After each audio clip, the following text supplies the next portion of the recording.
स्वागत है एक बार फिर मेरे चैनल राकेश बैंकिंग लर्निंग पे।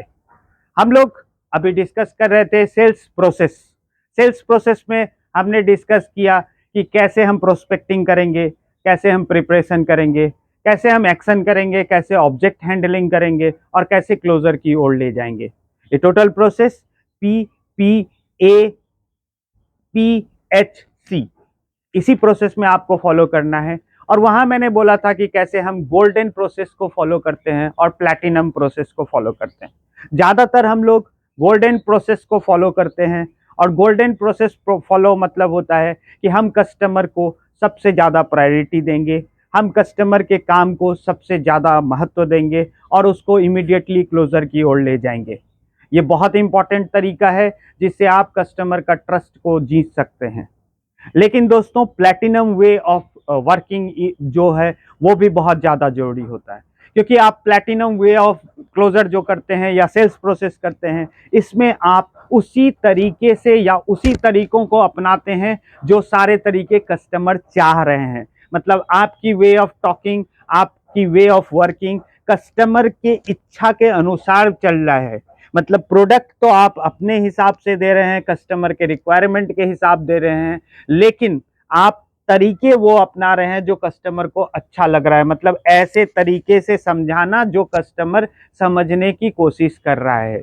हमारे जिंदगी में प्लैटिनम वे ऑफ वर्किंग की बहुत ज्यादा जरूरत होती है।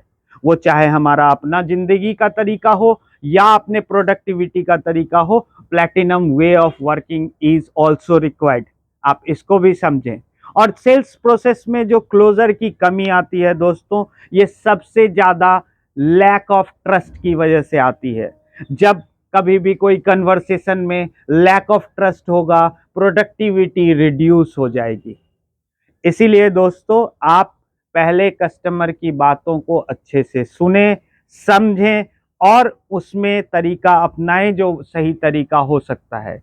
एक सेल्स प्रोसेस में जहां हम इतना ज्यादा टाइम देते हैं, उसमें एक्शन जो होता है, जहां पे हम कस्टमर से मीट करते हैं या उनको प्रेजेंटेशन दे रहे हैं, ये प्रेजेंटेशन देने की दौरान पहला 10 से 20 सेकंड बहुत ज्यादा इंपॉर्टेंट होता है, क्योंकि एक कस्टमर उस 10 से 20 सेकंड के अंदर में ही अपने डिसीजन पे आ जाता है और उसके बाद वो अगला 5 मिनट, 10 मिनट या आधा घंटा आपको कंसंट्रेशन देगा या नहीं देगा, वो वहीं पे डिसाइड करता है। इसीलिए आपका प्रेजेंटेशन बहुत ही स्ट्रांग होना चाहिए। सो आपको प्रोस्पेक्टिंग के ऊपर ध्यान देना है, आपको प्रिपरेशन के ऊपर में ध्यान देना है, आपको एक्शन के ऊपर में ध्यान देना है, आपको प्रेजेंटेशन के ऊपर में ध्यान देना है, आपको ऑब्जेक्ट हैंडलिंग जो है उसके ऊपर में ध्यान देना है और आपको क्लोजर के ऊपर में ध्यान देना है। ये सारी चीजें इंपॉर्टेंट है। अगले चैनल्स में मैं एक एक चीज के लिए आपको सही तरीका बताऊंगा, कैसे हम प्रिपरेशन कर सकते हैं और कैसे इसको क्लोजर की ओर ले जा सकते हैं। तब तक आप सब्सक्राइब कीजिए मेरे चैनल को, बने रहिए मेरे साथ और आगे हम और सारी चीजों के लिए डिस्कस करेंगे। Thank you.